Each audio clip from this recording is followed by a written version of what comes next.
Over 20 years ago, a group of individuals from several different worlds gathered at a discrete location in our solar system, near Earth, for the purpose of observing the alien intervention that is occurring in our world. From their hidden vantage point, they were able to determine the identity, organization, and intentions of those visiting our world and monitor the visitors' activities. This group of observers call themselves the Allies of Humanity.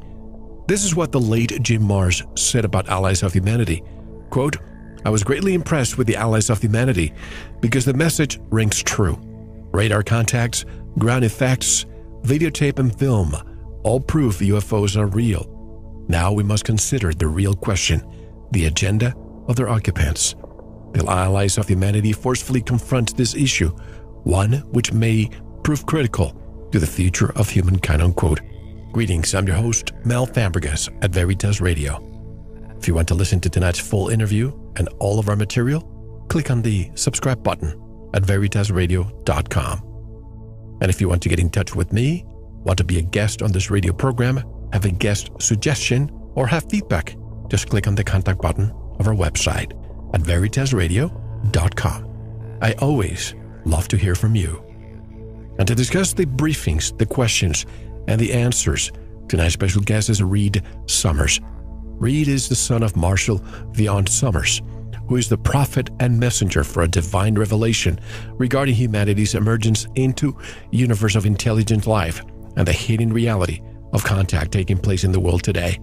For over 12 years, Reed has been working with Marshall as a teacher and representative for this divine revelation over the Allies of Humanity briefings, a revolutionary set of texts which reveal the secret agenda of those ET forces present in our world and provide a clear picture of what these forces are, why they are here, and what they are doing at this critical time on Earth. The website is alliesofhumanity.org. And Reed Summers joins us directly from Boulder, Colorado. Hello, Reed, and welcome to Veritas. Hello there, Mel. Thank you for having me on the show. Well, I'm glad to have you. You've been suggested to me by a number of our listeners. I saw a number of your interviews, and I thought this would be a critical interview just because many reasons. Have you seen these disclosure attempts, so-called disclosure attempts, we've seen on TV lately? Just a quick parenthesis before we begin our review. Have you seen those? Yes, I have. If you're talking about the stories broke by the New York Times back in December? Correct. Yes. Your opinion on that before we begin? Well, I think, we all know that the government has long been involved in trying to negotiate contact, either beneficially or not, in the background, behind the scenes. And it's no surprise that information has come out. It's certainly a positive step in the direction of raising awareness in the world and in this country about contact. But once again, it's a partial release of some information that really doesn't indicate, I feel, the key things that we need to know about who is in our world and why. And so it's positive. It's a positive step. It's exciting to see more people become aware that we may not be alone in the universe or even within our own world. But the education, the public education regarding contact and the deeper questions regarding it is something else. And that's really where I hope to go with you today. Absolutely. We'll go everywhere today. But first, the Allies of Humanity, an urgent message about the extraterrestrial presence in the world today. What is this? When did it happen and how? Certainly. So the Allies of Humanity briefings are a set of documents revealed to my father, Marshall Vion Summers.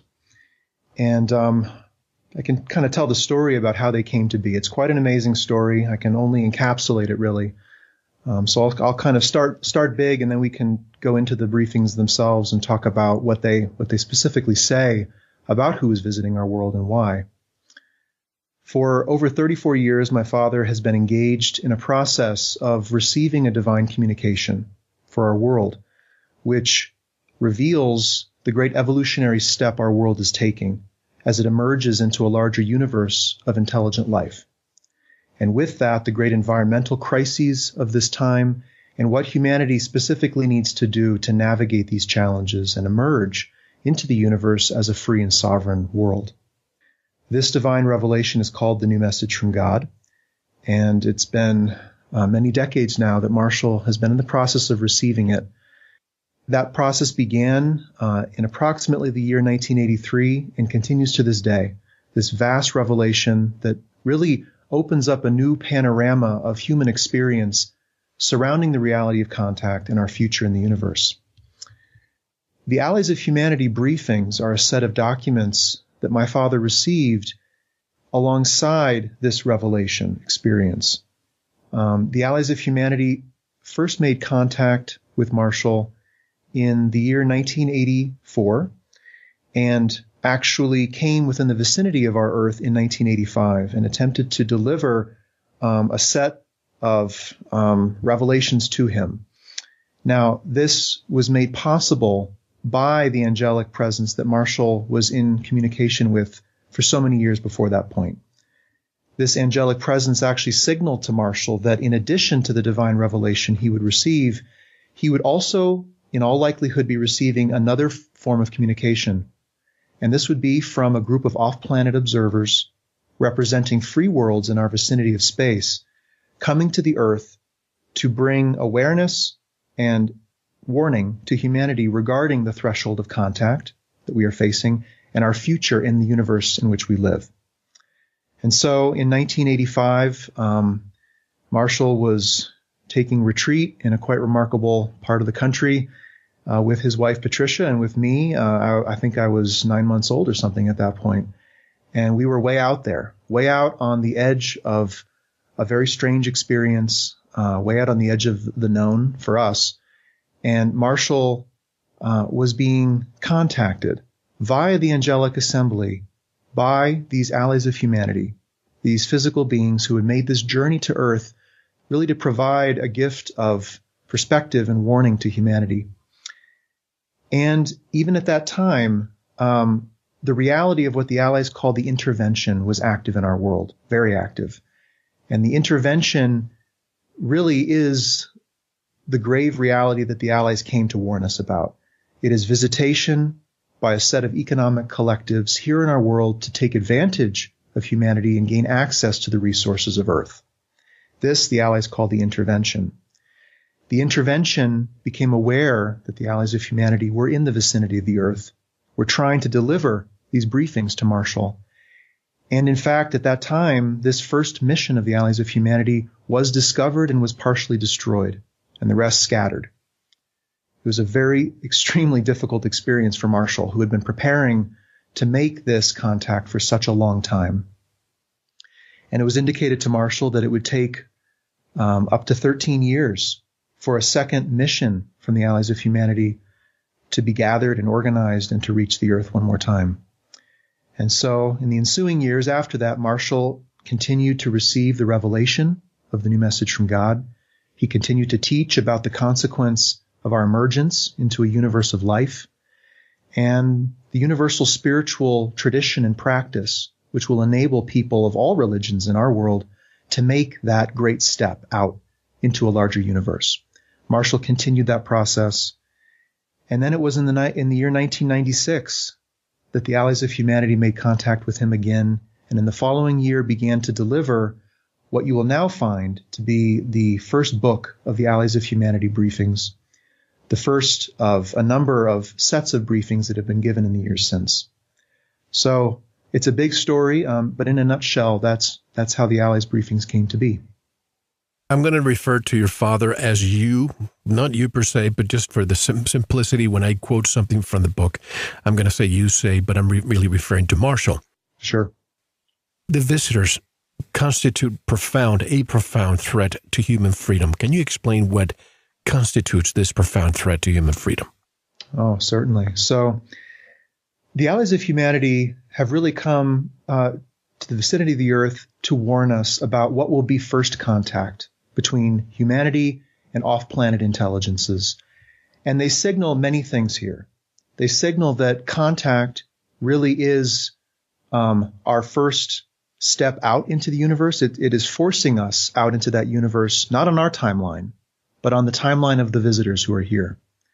It says that our first contact will be primarily with economic forces and collectives who have made the long journey to Earth for their own reasons. They're not here to serve us or to help us or to rescue us.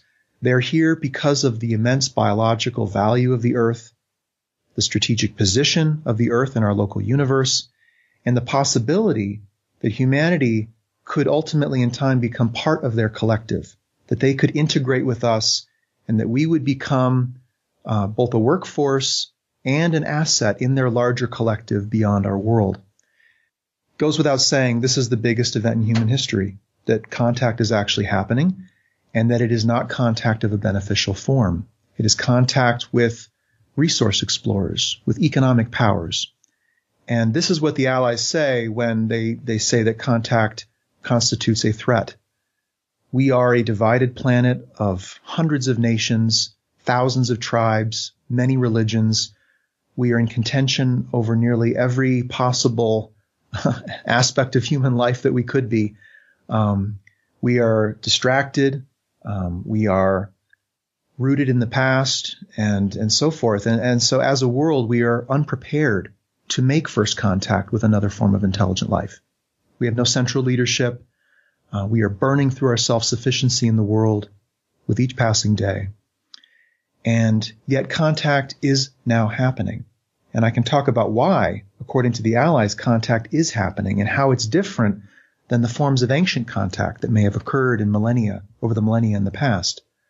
But in essence, the threat is that we are a divided people, the native peoples of a world that is valued by other powers in our local universe. Our isolation is over. Contact has begun.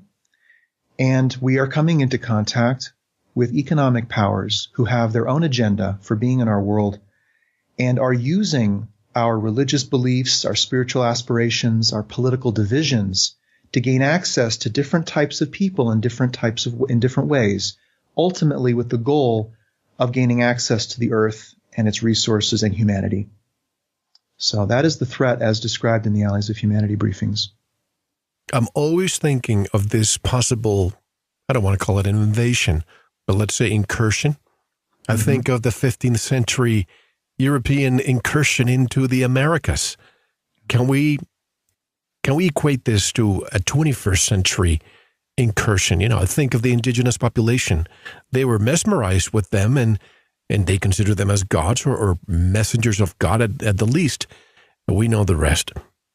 So true, Mel. That historical record here on Earth is such an important guide for us as we begin to navigate contact, because we may want to project our hopes and wishes that the visitors are enlightened, that they're scientists or explorers, or that they can help us with our problems here on Earth.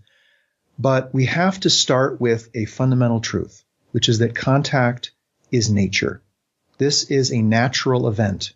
And in nature, certain truths hold, at least across all organisms here on this planet, that there is competition for resources, that there is competition for territory, and that survival is a challenge, no matter what your technology.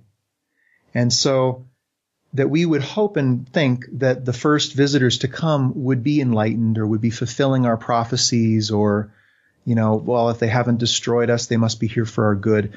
These are the assumptions of the native peoples who have lived in isolation.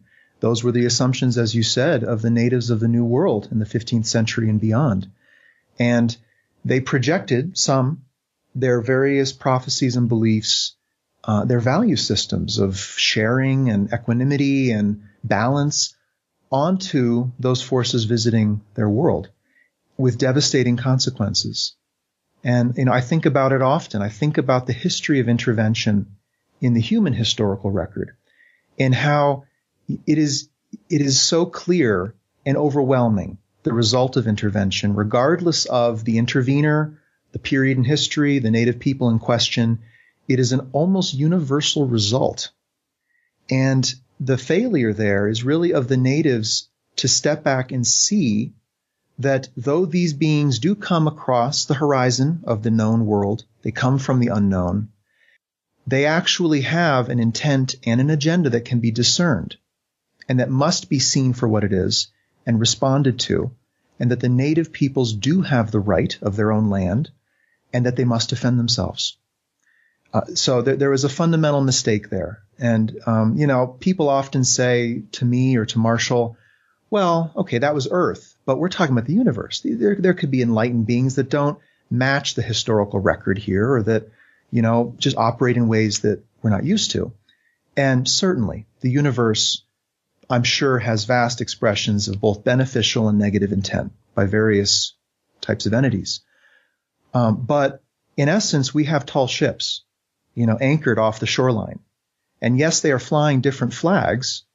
They appear to be different in nature, but in essence, we can't assume just because there are beneficial ET races in the universe that, one of those 4 ships anchored off the coast has to be good. No, in fact, they're all here for similar or the same reasons. They may even be the same forces flying different flags. So this is very important to understand. And we have this record of intervention in our history. We have our understanding of nature. We have a rational basis from which to begin to look at contact. And it's very dismaying to me when I see people leap to errant conclusions that those visiting our world are here for our good, that because they haven't taken over the world yet, they must be here for our good, or that because they have the technology to travel vast distances in space, they must have transcended conflict and division in their own worlds. Blanket assumptions, very dangerous ones, because when you step back and look at the phenomena, we have discernible events taking place in our world that are possibly of extraterrestrial origin. We have craft in our skies. We have the disabling of military systems. We have human abduction. We have implants and other things being put inside of people. We have animal mutilation. We have a spectrum of phenomena that in no way indicate beneficial intent, that in no way have garnered our consent, and in essence bring us to one conclusion, which is that there is an intruder in our home, that we did not grant permission to enter our home, and they are manipulating elements of our home. They're manipulating us. They're taking people. They're altering people. This is happening. And so I urge people to start from the beginning in understanding this and not leaping to a conclusion or a preferred outcome, and looking at the phenomena and starting with what is clear and quite obvious, which is we are dealing with off-planet intelligences. They are here for their own purposes. They seem eager and highly willing to violate humanity's natural boundaries and safety, security, and they are not disclosing their presence. They are working with various groups and entities in government and commerce in ways that the people of the world have we have no way to access an understanding of what that activity is. So that would be the starting point that the Allies of Humanity advocate. We're going to use the word discernment throughout the interview because I think that's a very powerful word to apply to this topic. And also, let me stay here for the conquistadors parallels just for a moment. If the Europeans came here for, and we know that this is true, they came here for power, for resources, and for dominion. With such a vast universe, how could we even discern of the possible intention, good or bad, that an extraterrestrial or interdimensional group of beings may present to us? Well, great keyword, discernment, and we have to rely on our discernment. We can't let our discernment down or let our guard down, even if it's a spiritually inspired belief that we have around that. We have to be discerning. We are the natives of this world. This is our world. And so with that in hand, we can begin to look at a number of things. We can look at the phenomena, as I said. What are the observable activities of potentially off-planet forces in our world? That's one source of evidence. We can look at the kind of messaging that they themselves are generating, both in religious and in spiritual circles, because they are not passive. They are active in promoting certain belief systems and certain opinions about their presence. That's very discernible. And beyond that, I think we should have a grounded, reasonable, and somewhat cautious approach to any who would come to our world, knowing that, again, this is a world of 7 billion people, of hundreds of nations. We are divided, we are vulnerable, and we are not ready for contact. We are not ready to make contact with another form of intelligent life because, well, for example, they would promise power and dominion to one nation, and that nation would use that over another. They would introduce technology that would be used for weapons or for economic supremacy.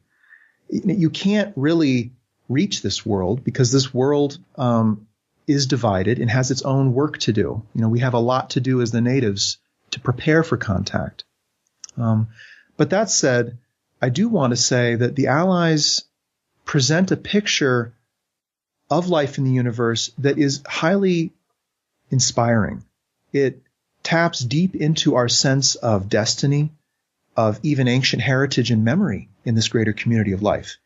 They confirm that the greater community is our destiny. This is the next great step we are meant to take. This is potentially the one great event that could end human conflict in the world and that could cause us to rally to heal the environment of the world. We are one people on a finite planet facing a universe of intelligent life. And the power of that to both inspire the kind of positive human action that's needed, but also to activate this deeper awareness within us, which is we know we are more than just of a humankind. We know we are connected to the greater fabric of life in the universe. That's where we're headed. But we need to not confuse that with those forces to show up on our shore today or tomorrow. We need to be discerning as we step out into this larger panorama of life. Because there's what we want contact to be, and then there's what is. There is reality, and they're not the same. And if we want to play around with the phenomenon and make an entertainment industry out of it, or just consume more information, make more connections, well, we're chasing our wants and desires, unaware of what those are. Or do we want to treat this as a great natural event facing the human species that we must responsibly approach and navigate and move through so that we can become a participant in a larger universe? Can you discuss some of the prevailing assumptions and the tendencies regarding the possibility and the reality of contact? I think this would be very important. Oh, certainly. Oh, there's so much, and I'll touch on a few. But there's certainly a belief that if they wanted the world, they would have come and taken it by now. And clearly they have not done so, and therefore they must have other beneficial intent. I hear this all the time. I actually attended a lecture by Stephen Greer probably 10 or 12 years ago and stood up in the audience and asked him, is it possible that there is a negative intent on behalf of those visiting our world, given the phenomena, given what we're observing in human abduction and many other, phenomena? And his response was, well, if they wanted the world, they would have come and taken it by force, and they haven't done that. And so there must be a different intent. He brushed that aside. He brushed the Allies' briefings aside, actually, at a later date. And this indicates that there is a lack of critical thinking by those who even are at the forefront of this field, that they would dismiss the very real possibility of a negative intent to leap to positive intent so immediately and with such fervor indicates a complete lack of critical thinking on the matter. And I can break down that argument. I mean, if they wanted the world, they would have come and taken it. Well, what do they want? Do they want a charred earth? Do they want tracts of uninhabited land? No. They're here for biological wealth. They're here for humanity as a human workforce and as participants in their collectives. They want us. So if that's what they want, well, then what would taking the world mean? It certainly wouldn't be a military invasion. You're certainly not going to go up against 7 billion humans, especially if you're a small expeditionary force a long, long way from your, supply lines. They're not going to do that. They're going to do something that integrates their presence into our awareness, that wins hearts and minds, that promotes belief systems that welcome intervention. And that's precisely what they're doing. And so this claim that, if they wanted the world, they would have taken it. Well, I would say they do want the world and they are taking it. They're just taking it in ways that we wouldn't take it. We being more warlike than them. They're just doing it in more intelligent ways. Not to mix this with, I don't mean to interrupt you, but not to mix this with science fiction. Well, how far is this from the V concept? If you remember the TV series V, where they had the ambassadors, they took people from leadership roles to try to assimilate the population, that the beings were benevolent when in fact they were not. Yeah, well, it's interesting that those storylines find their ways into our film and our consciousness. I don't know where they come from specifically, if they're arising naturally or not, but I vaguely remember that TV series, and it could be something similar to that. Although I think really where we have to go is into a greater understanding of how influence is cast. Influence is cast not by overt and ridiculous, means. It's done in more subtle means. And the Allies of Humanity present this picture very clearly. The Allies of Humanity say that we live in a mental environment, and that in the universe, technological parity has been achieved by trading powers who can basically take each other's technology, copy it, so forth. So where power is gained by a single race over another is more in the mental environment than in the physical. It's in the environment of thought. And there are ways, both technological and simply through the concentration of mind or group mind, to influence thought. And this really is the major power of the intervention. They are not here as a military force. They're not here with great numbers. They know if we didn't want them here, they couldn't be here. It would be that simple. So where they're placing their focus is on influence, and influence in the mental environment. And this is one of the 4 key activities of the intervention, which I can talk about a little bit later. This key activity is what the Allies call the pacification program.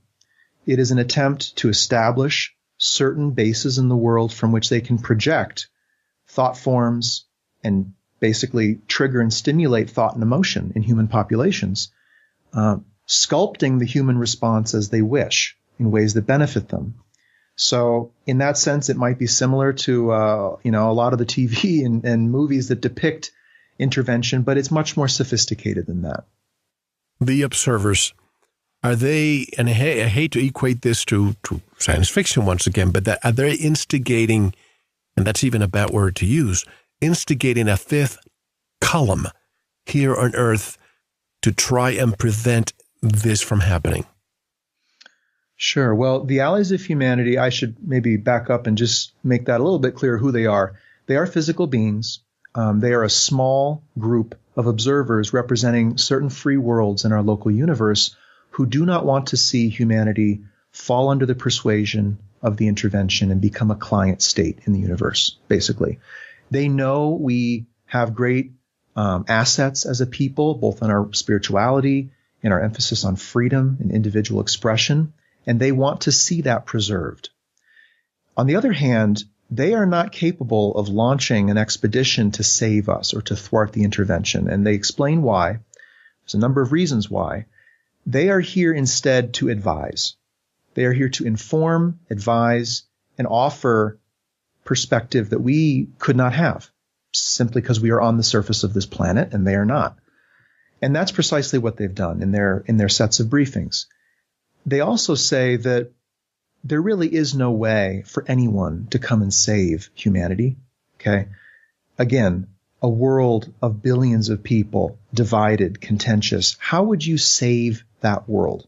And this is what I would ask those who believe that contact does represent salvation of an enlightened force. How would that enlightened force ever save us? Half of the people of the world would resist it no matter how it was done. It would cause tremendous conflict between humans and so forth. You can't take an emerging world such as ours and just accelerate its development and just put it at the pinnacle of achievement. That race has to deal with its own problems. It has to be empowered to find native solutions and not to accept foreign introduced solutions that engender dependency, either technologically or emotionally or however. And so the Allies of Humanity are here in that spirit. They're here to empower us, saying we have everything we need, both to address the challenges of life on Earth, to end the intervention, and to bring our world into a greater state of collaboration and unity, and to really step out into the greater community of life and become a participant, a wise participant there. We have everything we need. We have all the solutions. We even have the level of disclosure we need. And this is something we can talk about, which is people are yearning for disclosure, and they get it every now and then in little tiny bits and pieces in a very controlled release.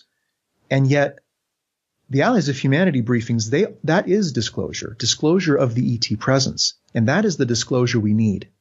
We can't be sitting back waiting for the deep state or certain elite powers to reveal tidbits of data and information on, agreements made and contracts signed between human ET powers, decades ago. That actually would not affect what we do now, both as individuals and as a human family, regarding contact. We have what we need, which is disclosure of the ET intent and a direct pathway of preparation and action that would bring an end to the intervention. And so the Allies come in that spirit. They're not a saving force. They know that we have to be empowered to find, again, native solutions to Earth-based problems. And just like in the case of the native tribes and nations of North America, Central South America, no foreign power, whether it be spiritually enlightened or not, can save them from the larger economic and political powers that seek to influence and ultimately dominate. The native peoples have to be rallied.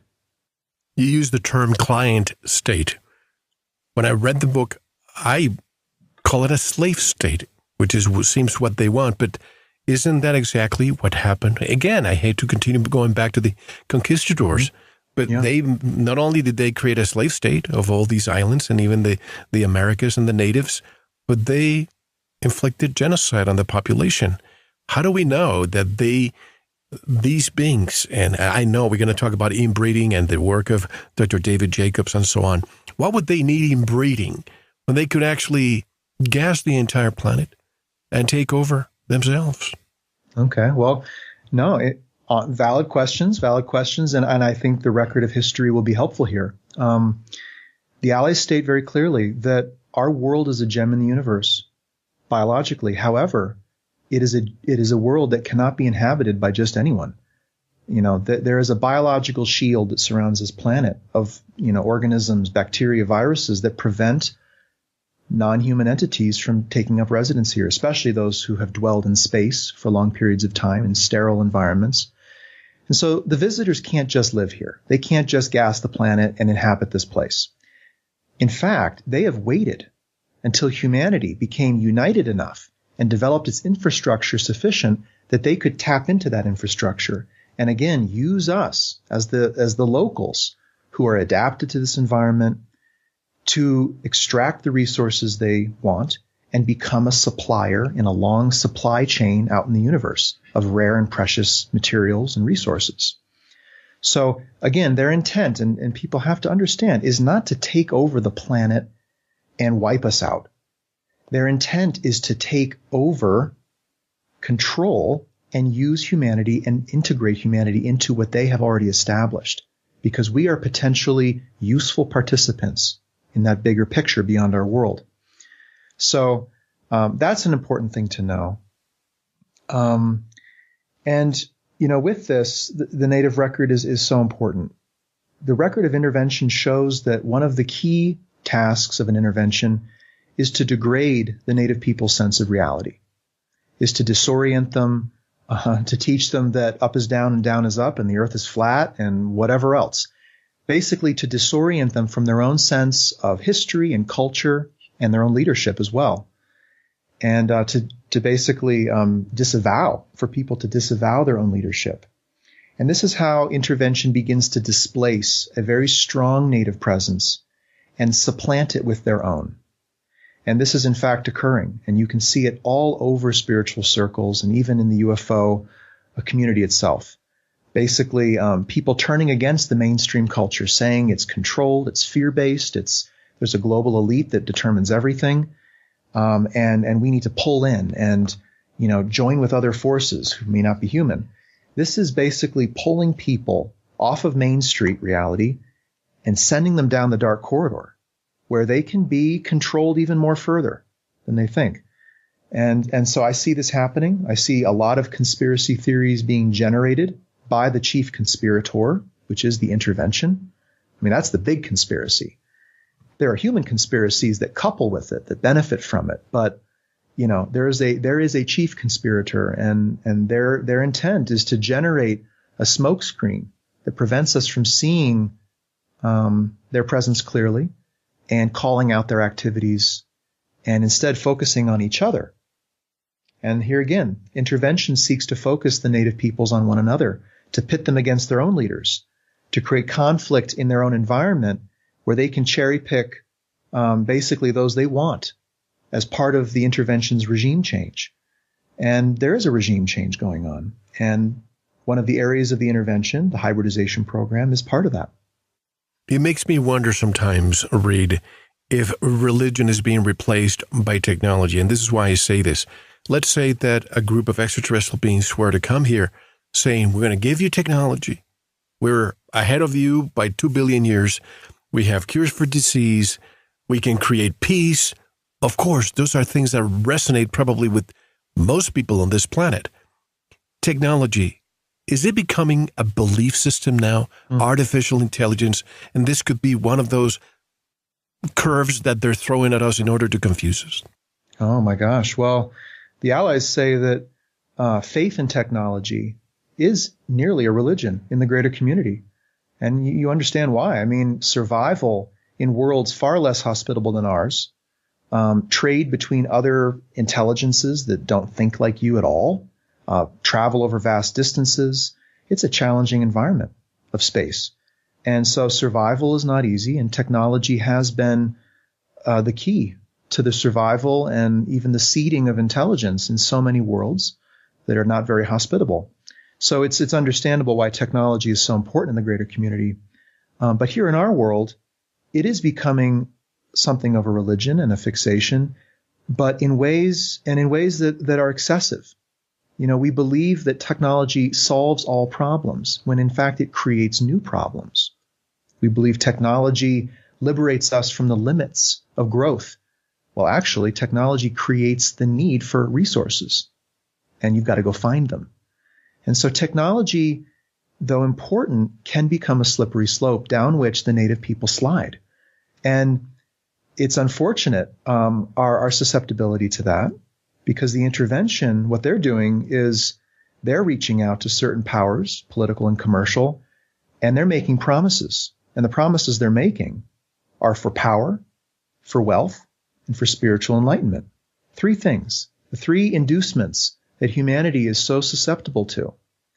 And along the lines of power, they're introducing to some groups the offer of technology, which to us is just remarkable. We have to have it. It could do this, that, and the other. Whereas to them, this is pretty rote, mundane stuff out in the local universe. This is not cherished technology. This is maybe things to do with propulsion, other forms of technology that we don't have that we would love to have. And so who can resist that? Who would not sell out the keys of this world to a trinket, for a trinket from space that they think would give them either amazing economic wealth or supremacy? And so the inducements are there. And I think as the natives and the Allies really call for this, we have to stop and think, what really makes us strong? What really leads to advancement in a human? You, me, anyone. What brings us together and makes us stronger as a world, or creates, a greater state of unity? Is it technology? Is it really? Because we can look out on the world and see what technology is doing. Again, we have a world of 7 billion sentient life forms to observe, to know what life is like in the universe, to some extent. And that's called Earth. Just like solar physicists study the sun because it is a star and it is remarkably close to us. They study the sun to learn about stars. Well, we should study our own history and the demonstration of nature on Earth to understand life in the universe as well. And what we're finding with technology is that technology leads to certain forms of addictive behavior. It disassociates people from their connection to nature and to one another. It does not amplify a state of relatedness to another human being. So the Allies compel us to put us, a hard stop on the level of technology we think we need and that we want, and to focus us really on the fundamental strength building that we need as a people. And here they call upon the spiritual power within people, what they call knowledge, and which has many names in the world: gnosis, gut knowing, intuition, many different names in many different traditions. But this fundamental reality that we have a spiritual mind, a mind beneath the thinking mind, and it is a mind that is outside the influence of any other force of control or manipulation. It compels remarkable acts of compassion and sacrifice. You could say it is our one great strength, and it is the strength that the intervention is not using and does not know about. It allows us to see a situation for what it is. And this is what the Allies call for. Because the Allies say people want information about contact. But really what they need is perspective and courage to face the truth about what contact is. They say we need a little bit of information, but a lot of perspective and a lot of courage. But what we see in the world is people chasing after information, collecting more theories and associations, names, dates, worlds, entities, all of this stuff, and trying to tie it all together into one picture. When really that's a little immature, because we're not going to have a clear picture given what we're facing. And we don't need a fully clear picture to know what the picture is. And here I give the analogy of we're doing a puzzle. Some of the pieces are missing from the box, and you're not going to get them. You're not going to complete this puzzle completely. But it's after a point, it's obvious. It's a bridge or a mountain. Can you respond to that? And this is where the UFO community has got to take a step. After so many years of studying the phenomenon, what is happening? Where is it happening? Who's causing it? What governments are involved? What is happening? Studying it repeatedly, do we not have enough of the puzzle pieces to know what we're looking at?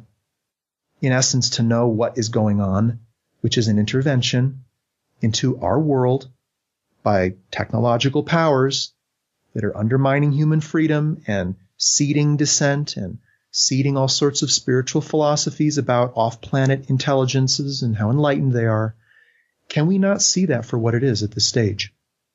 You mentioned at the beginning that we have over 100 countries, dozens of cultures, languages. In fact, we're just a divided planet. If you and I were to go to another planet, it probably would puzzle us if we saw the same scenario there. Yeah. Is this division planned? Is it orchestrated? And could these quote-unquote visitors be behind it? Well, what the Allies say is that we are an emerging world. We are an adolescent world, transitioning from tribes to nations, from nations to a one-world community.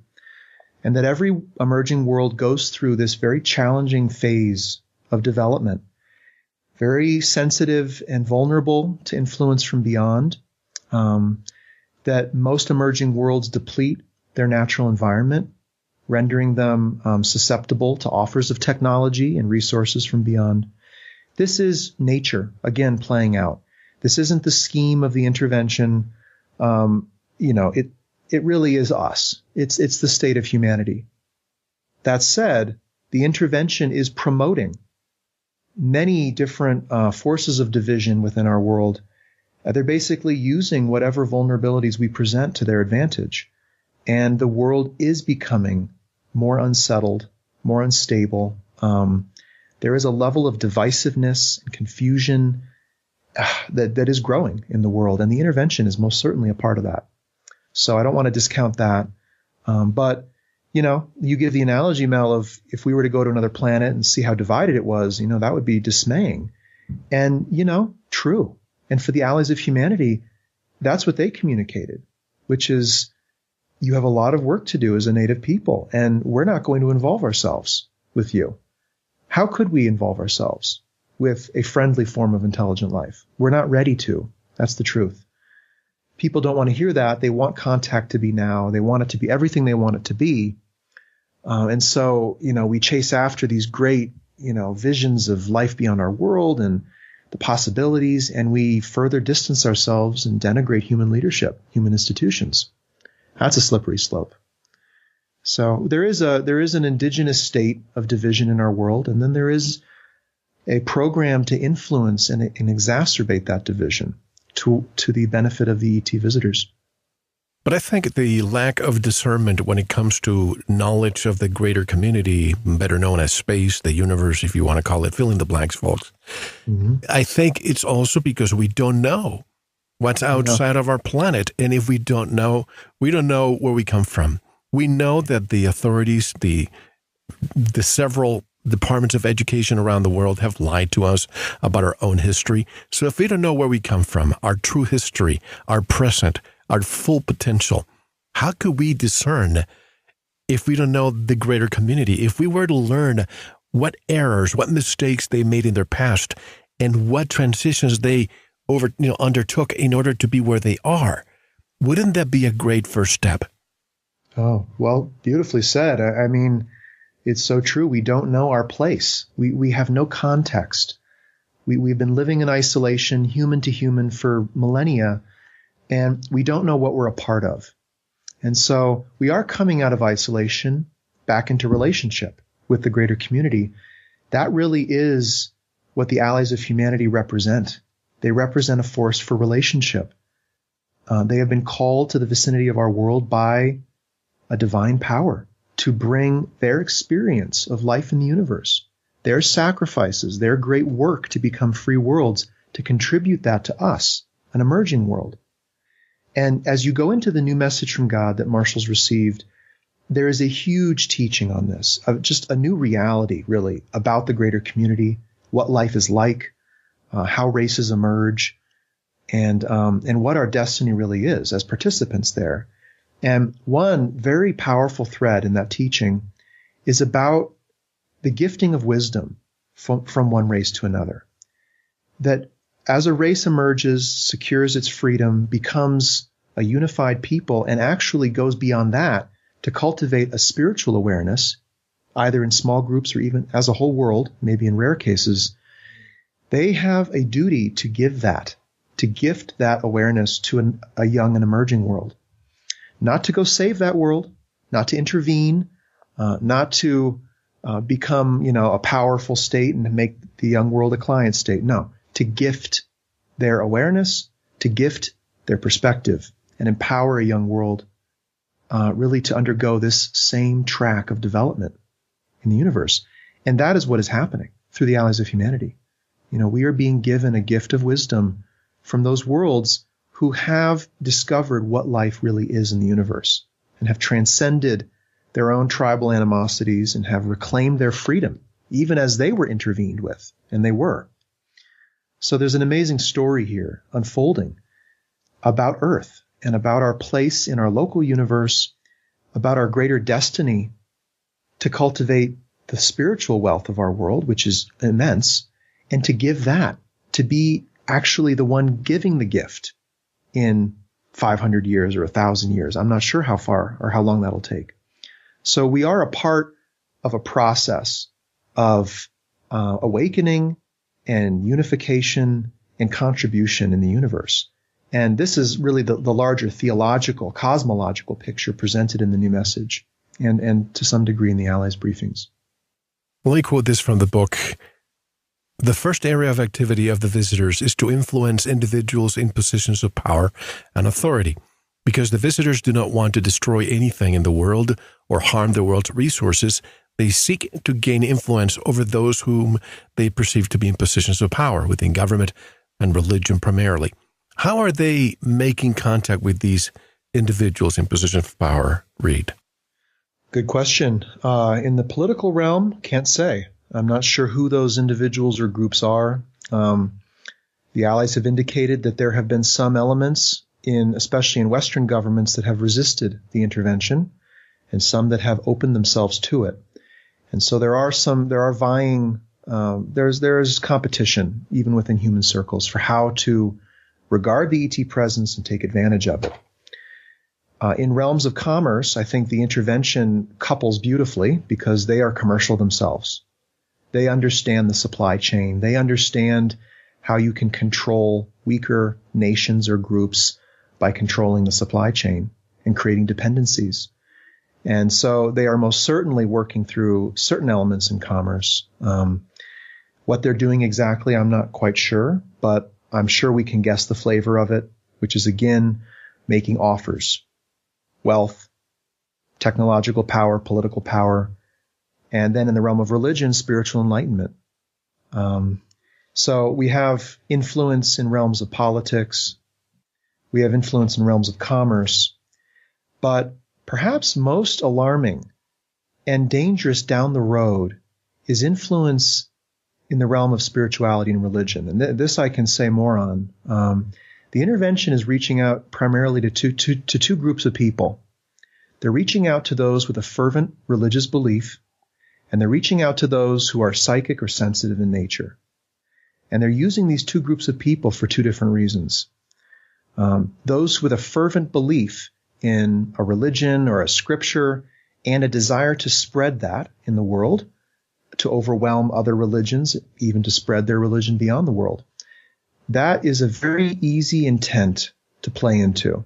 And those promises have been made to certain religious leaders who are receptive, that their religion can become the predominant religion. And the intervention may not even be displaying themselves in their true form. They may be coming in the form of a vision or a dream or simply, thought forms in the mental environment, influencing those who are religious. And there are billions of people who are religious, which is not bad. It just means that they have reverence and devotion towards an unseen force. And now in our midst, we have a new unseen force. It's not just forces of evil and forces of good, in the unseen realm. We have an extraterrestrial presence that can actually be active in the unseen realm.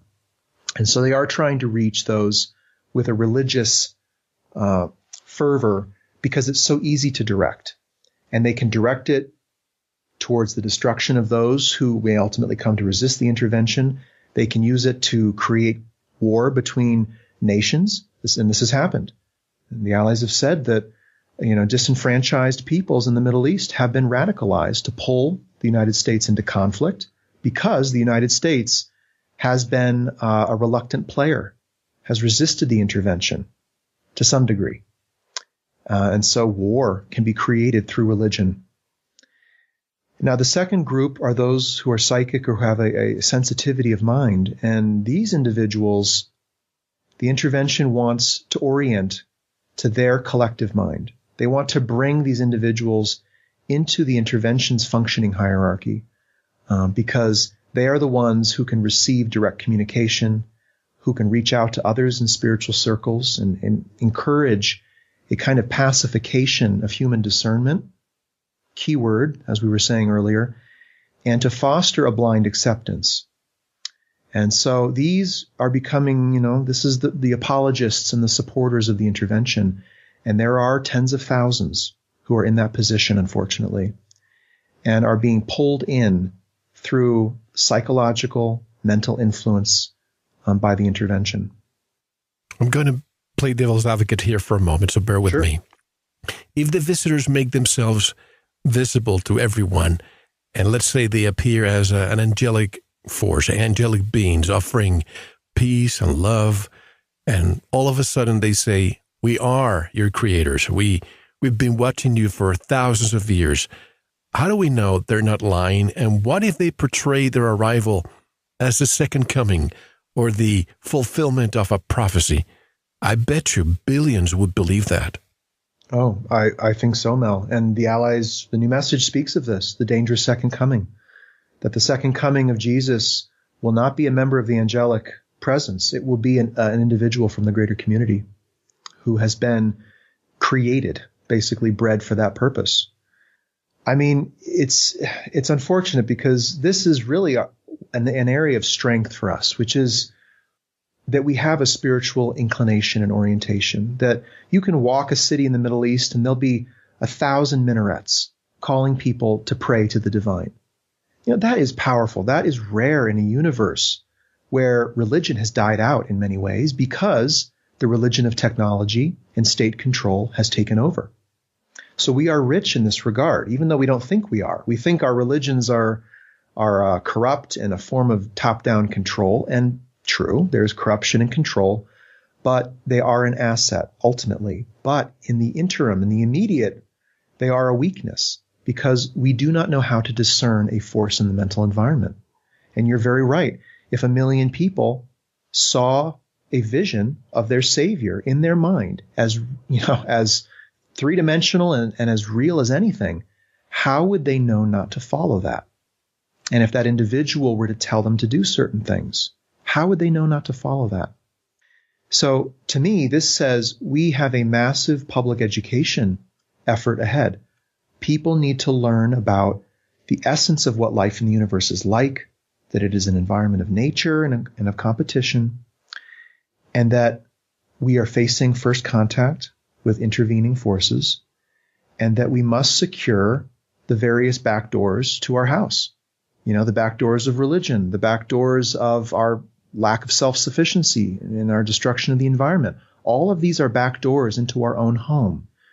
And we have an intruder in our home that knows how to influence our thought and our emotion.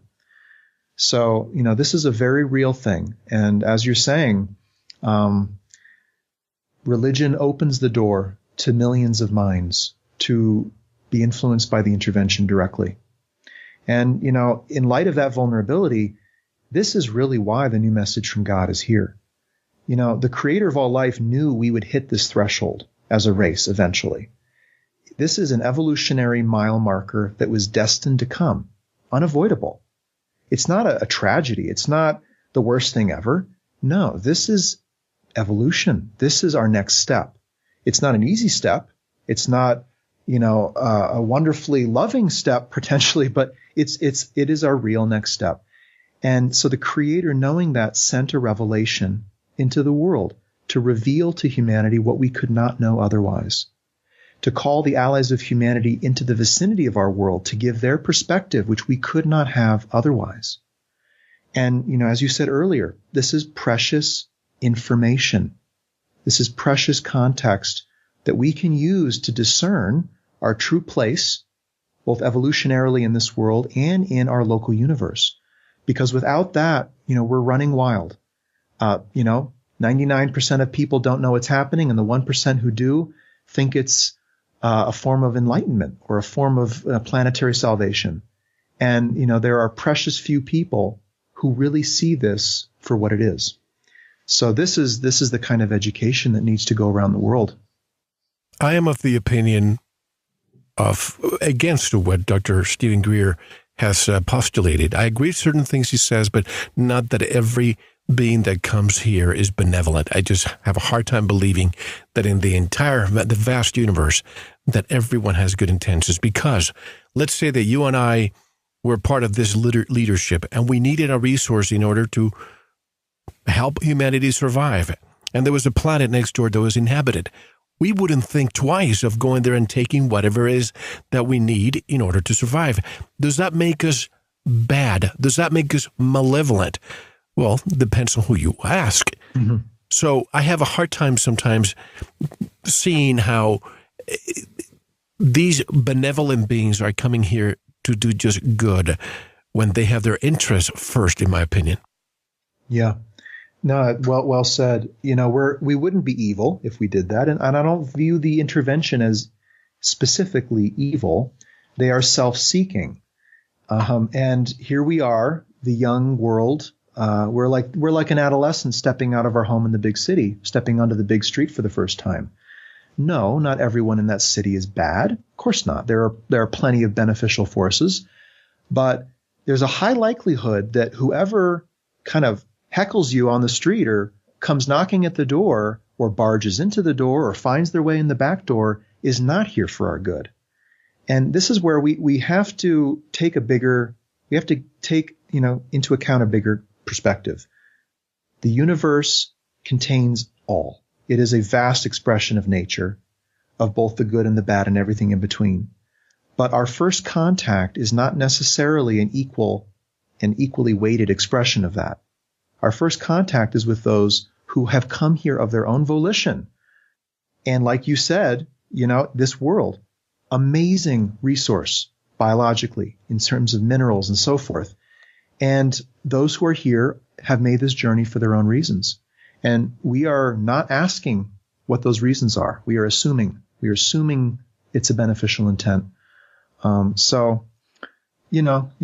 would have the same problem believing that everyone here visiting our world is here for good. Now, Marshall and I myself have been accused of being highly negative and fear-based, saying that all those in our world are here with a negative intent. And yet, if you step back and look at the phenomenon itself as a whole, it becomes quite clear that those in our world are here with a negative intent. They do not represent the good and the bad of the universe. They represent those who've come this distance for their own agenda. And this is why, folks, we have to have some degree of discernment. You have to keep an open mind. But would you leave your door open at night for everyone to come in? Or would you close it and try to look through the hole to find out who they are before you open? I don't think there's anything bad about that. But before we take a break, and by the way, folks, in segment 2, I have a lot of questions, primordial questions that have to be answered. And I know that Reed will probably answer those questions. But are these observers, are their interests aligned? Do they come from different places? And are they interacting with these other species who are interacting with us? Great question. Well, the Allies of Humanity, they represent, in addition to those worlds that have reclaimed their freedom, preserved and protected their own freedom in a difficult environment, they also represent a force of spiritual awareness and understanding. They say that they are students of what they call the way of knowledge, as it is practiced in the greater community. Now, this is a universal form of spiritual awareness, beyond any religion, beyond any culture. It centers on the core reality that at the heart of all sentient life is the seed of our divine connection, and that this connection is an intelligence. It's actually an intelligent reality within us that can guide us for the benefit of us individually and those we love and our whole world as well. They are students of knowledge, and they are calling upon us to be students of knowledge as well. And that's why the Allies of Humanity briefings has come hand in hand with the New Message from God, which contains a book called Steps to Knowledge and a whole pathway for engaging with this core strength and intelligence within us, which the Allies say is really the only way that we will maintain our freedom of thought in a universe of powerful influences that seek to change and alter thought. This is an advanced playing field, and we are new players, unskilled. But at the level of knowledge, we have immunity. We have complete protection from this intervention, from any intervention, and there could be many interventions in the future. And so the Allies know we can't catch up in time technologically. We can't gain power in the mental environment in a brief period as a world. But they do know that this power of knowledge is active within the people of Earth, and powerfully active, actually. We are people of conscience. And that conscience, that sense of spiritual connection, is our greatest strength. And the Allies of Humanity represent a force for good in the universe that seeks to amplify that strength and to encourage Native peoples to reclaim that strength and express it in the larger, greater community in which we live. We have to take a break, but before we take the break, let me read to you folks a few questions that I have for part 2 so you understand how serious this matter is. Here's one. Given the lack of hard evidence, why should people believe what you're telling them about the intervention? Is there adequate evidence to verify that the intervention is occurring? How can people know that the Allies of Humanity are real? And here's another one. What do you have to say to those who view the intervention as a positive thing, and I know there would be millions of those. How can people buy the Allies of Humanity? I know I have the first installment here, but I know there's more. And how can they get more involved in the process? Oh, certainly. Well, the Allies of Humanity books are free online. This is a message for the world. They're being translated into dozens of languages, also free online. So we are trying to get this essential communication to as many people as possible in a short period. The Allies call for all those who read their briefings to consider beginning the steps to knowledge, which is a daily practice to strengthen the spiritual mind and bring the thinking mind into deeper contact with that spiritual mind, so that we can both safeguard our minds and also tap into the strength and the courage to face this great threshold as a world. So I encourage everyone, Steps to Knowledge is online as well, and there are thousands of people studying it around the world. We have a worldwide community of people who are preparing for contact.